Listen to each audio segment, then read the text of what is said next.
Emmanuelle, Emmanuelle, Emmanuelle. Goodbye. We just watched Emmanuelle 2000, #1. Emmanuelle 2000. The first Emmanuelle 2000. Emmanuelle. That was, what an awful experience we've just had. That's right. We after a run of... Hi everybody, it's Tim and Guy. This is the worst idea of all time. Us. We haven't let anyone else in yet. No. Instead of watching one of the 7 dubbed and performed in English Emmanuelle in space films, today we watched a movie that was written in English, performed in English, and then in the version we just watched, overdubbed in a language that we both, with our limited knowledge, guessed to be Russian. I'm pretty sure it's Russian. It sounded Russian to me. An audio sync that was half a second after the English. Well, here's the thing. I think what someone's done is they've gotten the English audio track and the Russian audio track, mixed them down into one track, because I looked on the file. There's no way for me to change it was just one audio track, but they were ever so slightly out of sync. So not only was all of the dialogue incomprehensible because you had Russians talking over the top of the English, but every footstep sounded like it was in a crazy corridor because it was like there was a reverby. Echo. It honestly felt like losing your mind for an hour and a half. Because not to mention the fact that the plot was really complicated, I think. Yeah. Further complicated by all of the dialogue involving all of the dialogue. Every line of dialogue felt like I was losing my mind because I was picking through English words and then hearing people talk over them in Russian. Guy and I were we were tuned in and looking at the screen, trying to do a sort of combination lip reading thing and just grab the English words in between the Russian where we could find it. And I got to tell you, Guy, I did not do a good job, and I don't really know what the movie was about. The movie seemed to revolve around these heart-shaped pendants that you could wear on your forehead or you could wear as a necklace. They were very funny to me. Do you want to know why? Why? Because they were the central plot premise and they were obviously bought from a $2 shop. 100%. They were the cheapest thing on camera and they defined every single part of the film. It was so funny. They were they lit up. So they just had a blinking LED inside a heart-shaped plastic, like a child's piece of jewelry. Something you would buy a 6-year-old girl on their birthday in the 90s. Not anymore. Why not now? Well, number 1, it's shit. And number 2, it's too gendered and shit.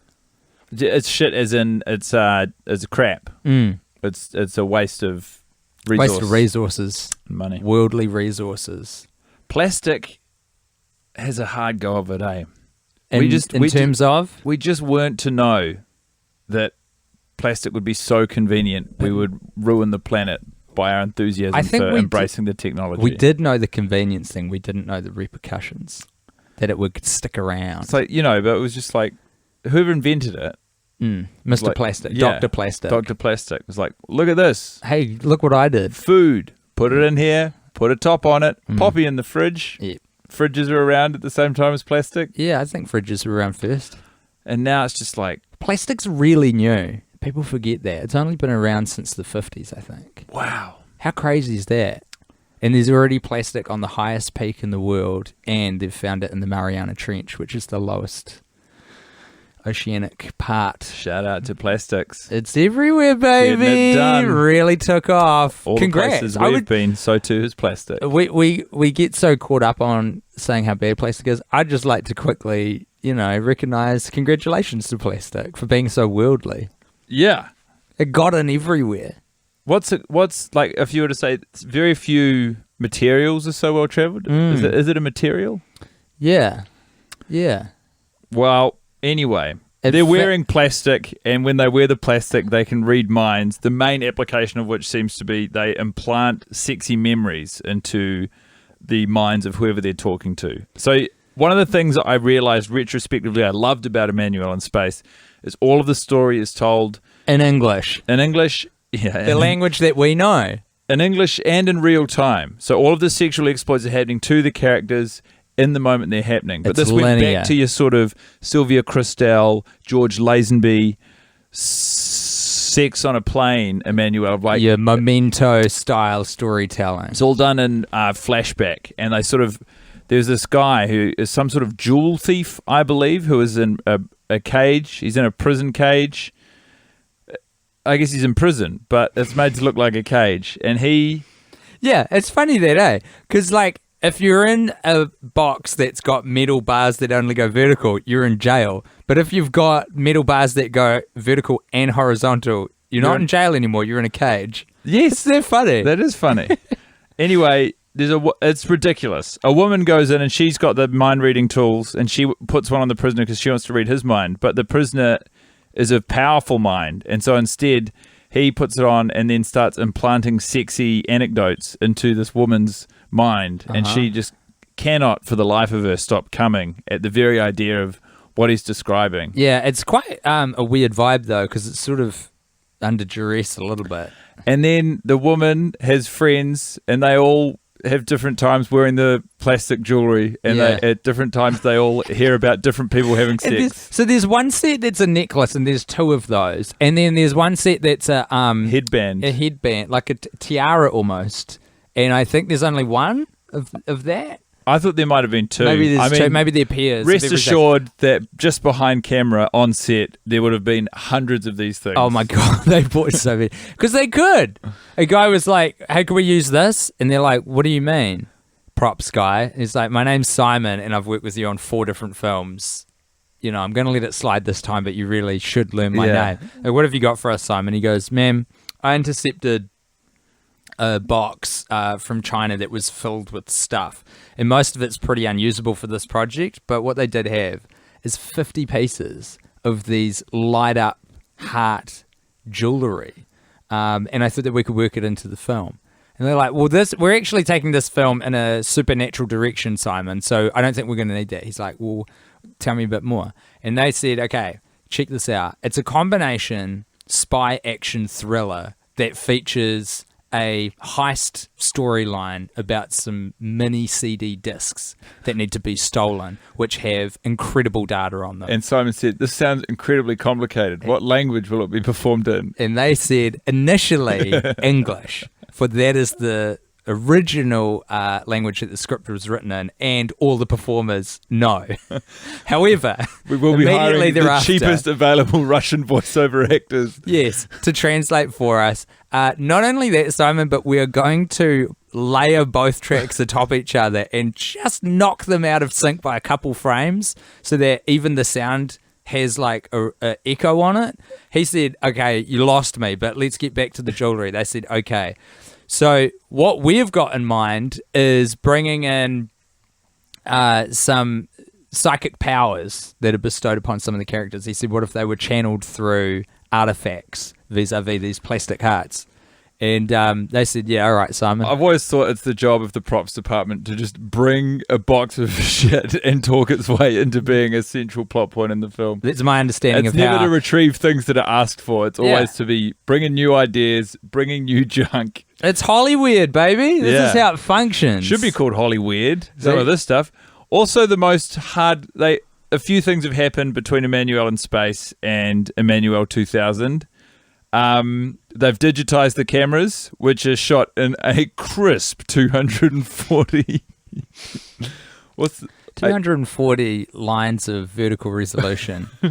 You won't believe your eyes. Like if listening to 2 sets of dialogue in 2 different languages performed simultaneously doesn't give you a headache, squinting at the screen to try and make out what the lines are rendering is sure to. I was squinting at everything because I developed a furrowed brow just trying to discern what the plot was and try and pick out some English words to help me on my quest. To all of these fundamental changes to the production, they've also intensified the coitus.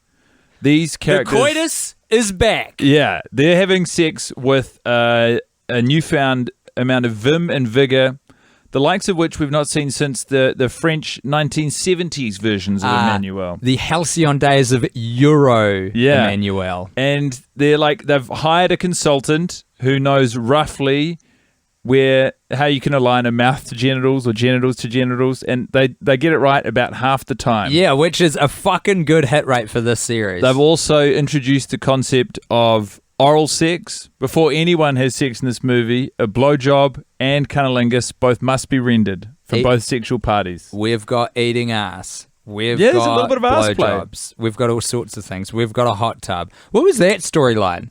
We did a flash to a bit. I think that was the guy, again, so this is Emmanuelle or one of Emmanuelle's affiliates, who are like sort of detectives, I think, on the trail trying to recover or protect these minidisks. We literally were trying to figure out which one was Emmanuelle till the bitter end of the film. They go to talk to this sort of cool prisoner guy, and he's harnessing the power of his heart thing, and he's like, I see you've come to visit me. Let me tell you an anecdote. And then she's like, no. And then he starts telling her the story about a guy who's just been married in a hotel room, getting into a hot tub, and then... He was a cool guy. He was naked, and he had a glass of champagne in the hot tub. And that's your criteria for being cool? No, he was clearly a bad guy, but he was confident and happy. And he gets in the hot tub, and then there's a maid, like a hotel maid, is tidying up the room while he's naked in the hot tub, and he starts... they start fondling one another. He asks for a massage, I think. Does he? Yeah. It's very Epstein-esque. It's bad. And then his wife comes in and goes, "What's all this?" And then she goes, "I know what this is." And then they have a threesome. Can I ask you something? Permission denied. But I hate it when that happens. Yeah, I know. But with hindsight, I will now grant you permission. There's no going back. Damn. No, I'm going to ask it. Okay. Do you think maids ever dressed like that? Or is this just a popular imagination version of like what maids look like? You know the French maid outfit which we saw on display in this film? Like, yeah. Did anyone actually... for those of you who aren't familiar with the work of French maids, I think everyone knows what that looks like. Little black dress with a white frilly trim. A smock. And a pied smock. And it's always cut a little too short on the legs. And there's a bonnet involved? I think... which actually, that does make practical sense, because I guess you're dealing with a lot of food prep and food serving. You want to keep your hair out of the dishes, so that bit makes sense to me. I guess you do want a kind of a little apron thing, which they've got built in for similar reasons of food prep. But the rest of it just seems kind of arbitrary. I mean, I guess the French are very stylish, and it's arguably... Why have we fetishized maids as well? It's a power thing, isn't it? I suppose Don't you think? Yeah. There's a lot of everything is about sex, guy, except sex, which is about power. I can't remember what movie that's from, but probably something with Kevin Spacey in it, I imagine. Whatever happened to that guy? Unfortunately, not prison. Yeah, he still puts out one annual threat. Yeah, one annual YouTube threat video to his accusers. Do you know a bunch of them died, man? There's like 3 of them died in succession. Do you know about that? No. Yeah, man. I don't think... A bunch of them died. You hate to hear that. I don't think... Not that many people came forward, and a bunch of them are now no longer with us.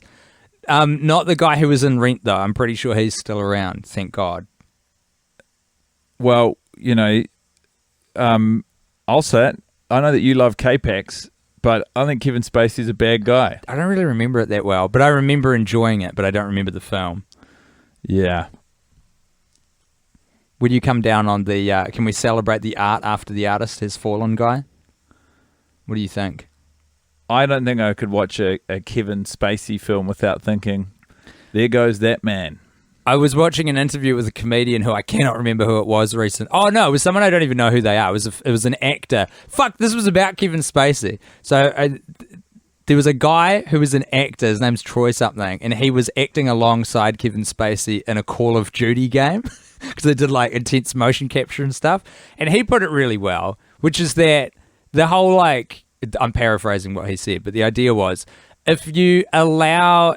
a free pass for the art to kind of like exist irrespective of the artist, then it can't help but create a permission structure where that behavior becomes admissible in the industry. And that is just not a tenable position. We're sort of undoing centuries, if not millennia of that. It's like so many of the great people who accomplished great things were also when they weren't working on their creations, they were being monsters. Yeah, that's true. That's hard, isn't it? That's a tricky one. So it's like, it's the we're deregulating that as a governing system. Do you think we need to have a non-grandparented law that we go as a society? We go, okay, all right, from here. Yeah, Now you're not allowed to fuck with people. Yeah, I don't have any solutions, Tim. I literally only come here to watch softcore pornography and try to stay on track. I feel like I got so bored in this movie, I just want to talk about anything else because I can't understand what the fuck was going on. Like, were they spies? Were they psychic spies? Is that... Well, Tim, obviously we acquired this Russian-dubbed Emmanuelle 2000 being Emmanuelle. Very legitimately. Legitimately. And my interest is in when we turn to the same legitimate sources for further films. Rather... Will they be rendered in English? My dog, I can't even fucking find them. I stayed up till after midnight last night looking because this was such a mission of a one to find. You're not alone. Like, I was trying to find information on this just so that I could ground some of this conversation in fact. And here on popular movie review platform Letterboxd, the blurb... Don't fucking shout them out. They haven't paid for this. I'm going to bleep that if I remember, which I definitely won't. The blurb is, it's the first movie from the Emmanuelle's 2000 movie collection, and there are 2 reviews. One of them is loading. Taking a long time to load. One of them says, would like to watch it again, but can't find it online. And then the other one, by a user named Goremaster, says, being Emmanuelle's from that Emmanuelle TV series where she uses that mind control device. Weak softcore. But it's like, it's almost been scrubbed from the internet, this franchise. That I don't like. I don't like the fact that there's any media which is gone now. Because I thought the whole point of the internet is that everything sort of exists now. In perpetuity. Yeah, so if I want to find something, it's out there. Why is it that personal details of individuals is unscrubbable from the internet? Yeah, I cannot easily access the Emmanuelle 2000 series in its totality. That seems crazy to me. That our priorities are fucked if that's the case. Yeah. I can't get my name off the front page for, some random news story. What kind of news story? I don't know. Something harmless but embarrassing. You were in the news when you bought a... Oh, yeah, that came up for expiry today, actually. The URL. Coalition Party I think NZ or co.nz. That was a great moment. Maybe both. Tim bought a sort of New Zealand's version of a conspiratorial religious zealot, launched a political party, and at the launch announcement, Tim went to see if the URL was available, and it was, so he bought it from underneath him. And then redirected it to a TV series that I produced with my mates Chris and Eli called The Male Gaze. That's right, because about queer a huge amount of his platform is homophobic. Yeah, it was a big thing of theirs. Brian Tamaki claimed that earthquakes were somehow caused by gay people, which I still can't really wrap my head around. Yeah. But there you have it. What else did you got any shining light for this film though, man? It wasn't all bad. We had some fun. There was a cowboy scene. There was a scene where a person who might or might not have been Emmanuelle in something that may or may not have been a constructed memory or flashback, but it was in sort of sepia tone or black and white. Some of the movie was in sepia. She was on a ranch, and there were 2 hot dudes on this dude ranch, and they were shirtless, pouring jugs of water on top of them because there's nothing hotter than that. That was a good through line. She got so horned up, she started touching herself. All of the sex scenes involve people either having water poured on them or pouring water on themselves. It's the new food, which I'm fucking ecstatic about because the food thing, to me, just personally, a bit yuck. And there was the water thing, it's like, yeah, that's all good. There was some great cheats because they've discovered fellatio, which is quite a lovely word. Italian? I would guess so. Language of origin, please. Fellatio. It sounds Italian. Latin. But because it's still a softcore set. And so use it in a sentence. The character whose name I do not know performed fellatio on The Man with the Moustache. Fellatio. F. E. L I C I T. Guy has an incredible poker face on. He's giving me no affirmative nor negative cues in his facial. Something, and then it ends in an A. Absolutely not. You started strong. Fellatio. Fellatio. Fellatio. And I think I know to spell that because there was a band called Machine Gun Fellatio. Oh, yeah, I remember them. They were around in the 90s, were they not? Anyway. So you should say it like this, though. Fellatio. I'll say it how I fucking well please. Give it a go. Try it on. Fellatio. Fellatio. Anyway. It was some fun, isn't it? The simulation of fellatio involves some very cunningly strapped penises and placed hands. Cunning stunts from the team on Emmanuelle 2000. Absolutely. There was no shining light. It was just a confusing and infuriating experience. Some sepia tone sex. There was one guy, the guy who's in prison, who eventually he escapes. Cage man. He seduces one of his guards, and they have sex, and then he makes her come so hard, not unlike Ice Cube, where his dick ran so deep it put her ass to sleep, and then she was asleep, and he left town, and then he started having sex with people, and he brought the intensity of a hardcore porn actor on a softcore set. Yes. And it was not. I don't think jarring is the right word, but it was notable. It was like everyone else sort of was playing the same game, and he was quite the juxtaposition. The energy he was bringing to a context that did not readily accommodate it. And it's that even that was not a shining light. I mean, the comedy of the watching experience with hindsight, probably more hindsight than immediately afterwards, is funny. It is funny to me that we watched an American-made 2000 porno overdubbed in Russian. That's just a fucking... It would honestly have been easier to follow if it was just that, though, what you described. Were it not for the English original, it would have been audio easier to still being follow left on and transpose our own story of if we just watched it muted, because you wouldn't be like coming up against the sounds. Do you know what I would have put on there for a soundtrack? Because I've been jamming to it a lot recently. Cowboy Bebop soundtrack. Cowboy Bebop it's being adapted right now in this very country. Taika was going to do it. Is he still doing it? No, he's not doing it. Oh, that sucks. Oh, wait, was he? Maybe I'm thinking of Akira, actually. I think he was supposed to do a live-action version of that with Zac Efron. Thank God never got made. You got beef with Zac? I haven't got beef with him, per se.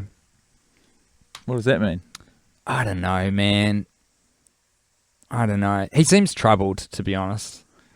I never watched that travel series, but I felt like he had a real moment in the sun there where everyone was starting to get behind Zac Efron. Well, as I mentioned to you before, when we saw each other before the movie today, I watched a video. I'm not sure if this is kosher on the podcast, but fuck, I don't want to talk about Emmanuelle 2000. Yeah. What was this one called again? What was the subheading? A beginning or being Emmanuelle. Being Emmanuelle. Watched a video essay. Shout out to Where and How. You can find the YouTube channel Where and How, from a guy who apparently used to stand up comedy with in Toronto, which just a crazy coincidence. That is, yeah. What's his name? Sam Feldman. Shout out to Sam because it was a good vid. He did a video essay about Zac Efron's Netflix travel series. It was fucking funny because he's teamed up with a guy who's a superfood nutritionist. Zac Efron has. Yeah. Who's just a fucking idiot. But there was a big meme I remember where everyone was like, "We love you, Zac Efron," because he was eating pasta and crying. Yeah. It was about carbs. That's in this show. He's eating carbs. He's like, I haven't been able to. He's like, I love carbs. You got to have the stuff, eat man. carbs for so long. It's fucking sad, dude. And as your boy Sam points out, it's like, this is clearly a man who has not been in control of his own schedule, life, or body since he was about 14 years old. Absolutely. He got so muscly.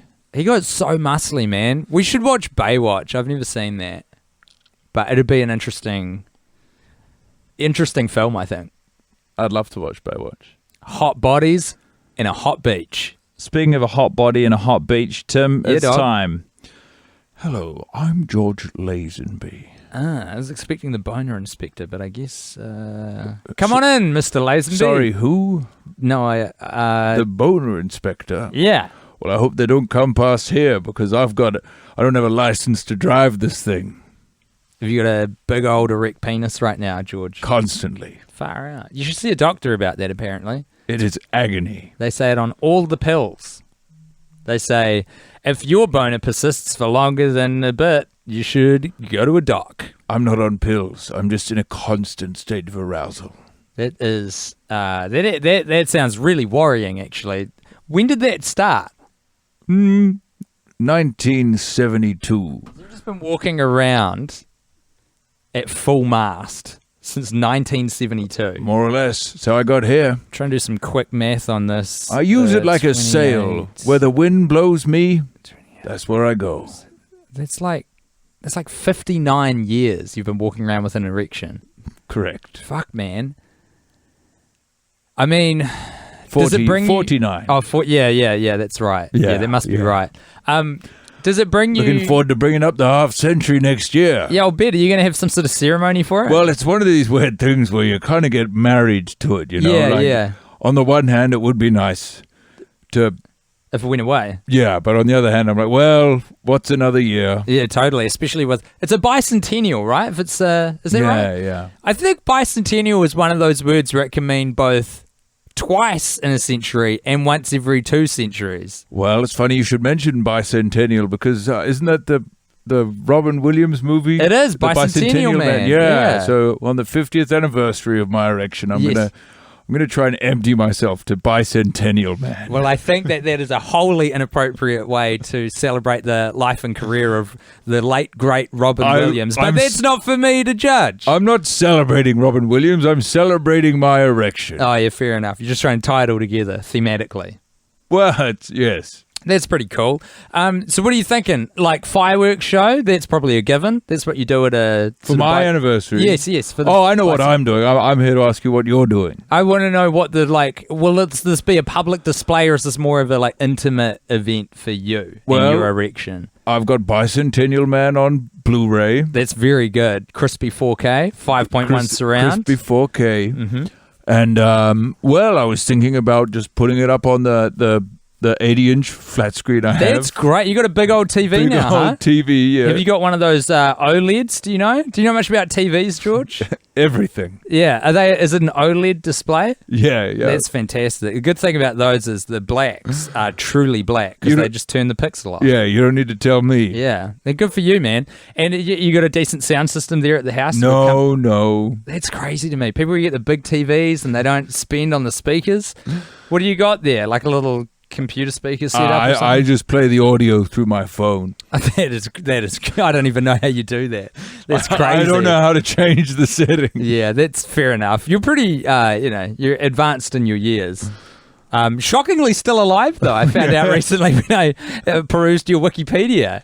I found that rather alarming. Yeah. Well, especially with your medical condition. It gives me a real zest for life. Yeah. This erection of yours, tell me, does it create sort of embarrassing scenarios in everyday life when you're walking around? Do you have clothes that have to accommodate this fully erection? Well, you can often hide an erection by tucking it into your waistband. Is that something you've done? Absolutely. That's why I'm always wearing a shirt and tie. It's tucked all the way up to beneath the Windsor knot I wear on my tie. This is an incredibly personal question, and I apologize for any offense before I ask it, but exactly how big is your dick, George Lazenby? As long as my torso. Far out, dude. Yeah. That's crazy. When I talk, actually, my Adam's apple moves and it tickles the very top. Wowee. And would you describe yourself as a grower, not a shower? So it's normal size? I don't remember what it was like before. Fair enough. 49 years. It's a long time. Yeah. It's a long dick. Yeah, it is. Do you get a lot of use out of it involving other people these days? Well, not really. People don't find me so appealing anymore. But that's crazy, man. You're still a good-looking guy. Hey, thank you. You're a model, for crying out loud. Those looks don't fully go away, I don't think. I think it's there's a sort of a perpetual frustration, and people find it demoralizing that, at the end of the coitus, I don't go down. Ah, It's I like understand. the unconquerable, Mountain. What are they called? Brumbies. Those wild horses. Oh yeah, you can't. Yeah, you can't break your dick. You can't in. break my dick in. Right. It's I'm sorry. This sounds kind of awful.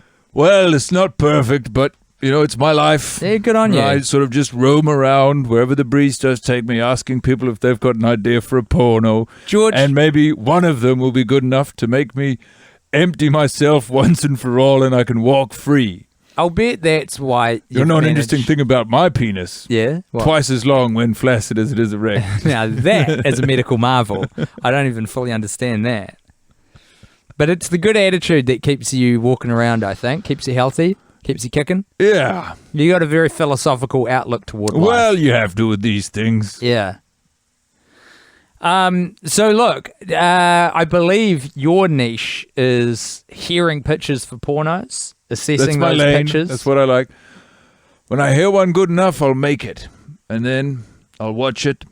And then I could be freed. Is everything like proportion? Do you have massive testicles? No, they're Regular? Regular. That's so okay. So when you come, it's a pretty normal load, but it's just shot out of a huge cannon. Can't remember, but yeah. Oh, so it doesn't happen that frequently. Well, this is why I'm perpetually erect. Right. Haven't come in years. Okay.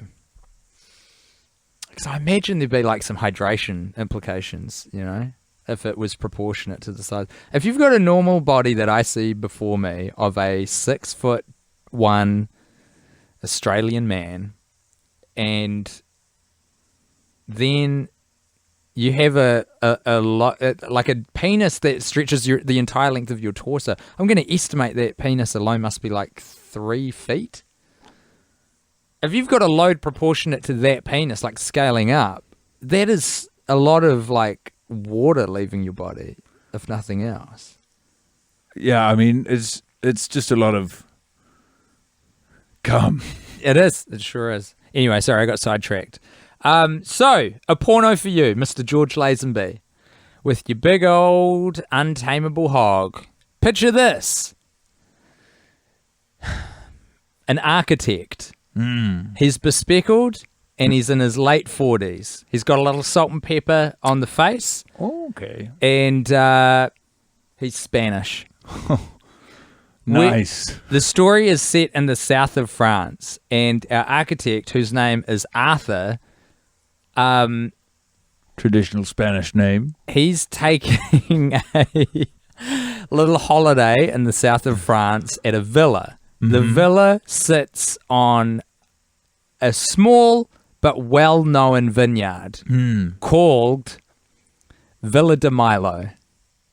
And on Villa de Milo, he's gone to try and repair his sort of soul, put his pieces back together, because he's had a marriage that's broken up very recently. The marriage was basically his whole life long, like 30 years he was in this marriage. They got married when he was 19. They've had 3 children together, which they've brought up and are now adult children. But we don't, this is background, this is sort of alluded to later in the film, but we don't get it immediately. So he's in the south of France in this villa, and there's a younger man there who sort of tends to the house. So it's a kind of an Airbnb situation, but there's a guy who makes sure that everything's done live-in well. sort of fixer. You've got it. Yeah, exactly. Because it's not a small house, and you want to make sure, because it's pretty expensive, you want to make sure everything's looking good, the sheets are cleaned, regular dusting, etc. So this guy, his name is Pierre, and he's in his mid-30s. And I don't want to sort of like go on and on, but long story short, Arthur starts a sexual relationship with Pierre, and this is the first man that he's ever been physically intimate with. And so it's sort of a kind of a coming-of-age tale in a way, in that he has shed his former life to his wife, who's a woman, and recognized that there might be some more there beyond his perceived, up until this point, heterosexuality. And beautiful setting. There's a lot of golden light, a lot of beautiful wine, which serves as the sort of social lubricant to get them into these situations. Sounds good. It sounds a bit like Call Me by Your Name. I haven't seen it. Well, it's in a beautiful sort of European summer setting, and there's a sexual awakening, and fuck. I mean, it's all Is it good. too similar, do you think? Well, it depends. You know what they say: good artists borrow, great artists rip in off Call a Me movie. by Your Name, Timothy Chalamet fucks a peach. Now that's crazy to me, because how old was that kid in the film? Old enough to fuck a peach? How old's that? I don't know. 17. Yeah, ish. Well, there won't be any peach fucking in this, but there will be some ass play with grapes. I like it. Oh, okay. Okay. I'm into it. Yeah? Greenlit? Yeah, some grapes look like hemorrhoids. Yeah, that's I true. do live in fear of that, but we're going to pick the green seedless variety for okay. that, so there's no confusion with the dark purple one that looks like a vein. Well, yeah, I mean, look, it sounds more artsy than hardcore, but I can fuck It's a with combo of both, man. We're wanting to take the audience on a journey, and we're going to take them to a place that they didn't know that they were ready for, but actually they are. But that is the artistry. Okay. And us warming them up to Okay. get to some full penetrative anal sex between these two men. that. Well, A lot of close-ups, a lot of long takes. pleasure to see you as always, Great Tim. to see you, George. There's a warm wind blowing this boner right out the door. Well, I'll see you at the Bicentennial, if not sooner. Yeah, if you want to come round for the I just think we should make it a bit more of a public affair. Not the you masturbating bit, but just, a celebration. well, the main thing about it is me masturbating. You can do that after, Have a bit of a fireworks display or something. You try walking around with a boner for 50 years and then have someone telling you how to celebrate it. Yeah, fair enough. Anyway. I'll see myself out. We'll both leave. Oh, okay. There you go. I guess that just leaves me. No boners today. Do you want to even... Inspect them? Yeah. Was there anything erotic that you saw in this porn? In this pornography? It featured some of the least sexy the most unsexy sex scenes I've ever seen. There was a mind control scene there was a scene when the guy, the jewel thief who was in the cage, was using his mind control on one of the woman who was she was poolside with two of her friends, and he started making her have some sort of intense sexual flashback. Was that when her friends were fanning her? Yeah, and her friends were like trying to cool her off, and she was sort of enthralled to this erotic memory and was coming in next to the pool. And there was something conceptually about that I was like, this is kind of interesting. This is hot. But nothing in the ballpark. Maybe, I might have broken one perforation on two stamps that were interconnected. I still don't fully understand the stamp thing. So was it like a ring of stamps? I think so. Okay. For me, thanks for asking. No boner, unfortunately, today. But there was some, undeniably very sexy women. There's some beautiful people. Full on naked. And this probably featured the most hardcore sex scenes I would say that we've seen yet. I think. An exciting new frontier. I wonder what will happen to porn between the year 2000 and... More 2000. But here's the tricky thing. I legitimately don't know how to find these other films. So we might have stepped into a fucking dungeon here. So if you can be of assistance, get in touch with us. We're online. You can find us. worstidea.alltime.com. We're on Twitter. TWIOAT. TWIOAT. Pod. We're at TWIOAT Pod. Yeah. My email address is floating around out there. Yeah. There's some other ones. So yeah. What are we going to do if we can't find the other films, man? Do we just press on? I've found two. Two more of these, and I think there's maybe 6. I think there's 7. Okay. Well, I guess time will tell. But thanks for listening. And thanks for... Out of 5, being Emmanuelle from the Emmanuelle 2000 series featuring a Russian... 1. Okay. And it doesn't deserve it. 1, not for what I saw, but for the long-standing memory of watching a movie just so aggressively overdubbed. Okay. I don't know if that should come into the review, though, you know. That wasn't on them. No, it wasn't. That's not how they made it. Or maybe it was. Yeah, true. I'm going to give it two On out what of grounds? 2 out of 5.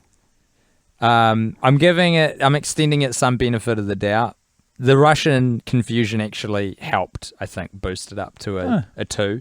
Otherwise, it'd be a 1.5 because it's allowed me to fill in some of the blanks, and I've projected potentially a more positive version of the film than what was there. I think it seemed like a really big, dumb storyline that we probably would have had quite a lot of fun following. Exactly. It was like the whole thing was driven by minidisks and heart pendants. I love that. And we didn't get to know about it. Yeah, that is a real crime. The real crime wasn't the jewel thief. It was us being robbed of that gorgeous storyline. I will say this, Cage Man, good actor. I thought he brought a lot of intensity. Well, if you're listening, Cage Man, well done. If you're in Auckland, get ready because they're not on sale yet. Oh, wait, can I mention this? I don't think I can. Actually, I'm not allowed to. There's something coming up. You can probably put the pieces together, but it's coming later in the year. To Auckland, New Zealand. Auckland, New Zealand. So let that be a tease. Yeah. And we will see you in the next exciting episode. And if you're in another country, do what you can to get to Auckland, New Zealand for reasons so much greater than just our show. I'll tell you what, actually, what we can mention is that we did the live stream. It went great. I had an intention to hit record on the cameras that I was filming on. In fact, I set everything up so that I could record it in a really high quality so we could sell that version after the fact. I fucked up. I didn't hit record on the cameras. I was too shit on the day. But we've got like a streamed version, so we're just going to put that out for free. So everyone can watch that. There'll be a link at worstideaofalltime.com, and you should enjoy that. It's Guy and I wrote a pilot for the new season of Sex and the City, and we did a table read with our very funny friends. Yeah. And they were exceptional. They were fantastic. So thanks to everyone who watched it live in the room with us.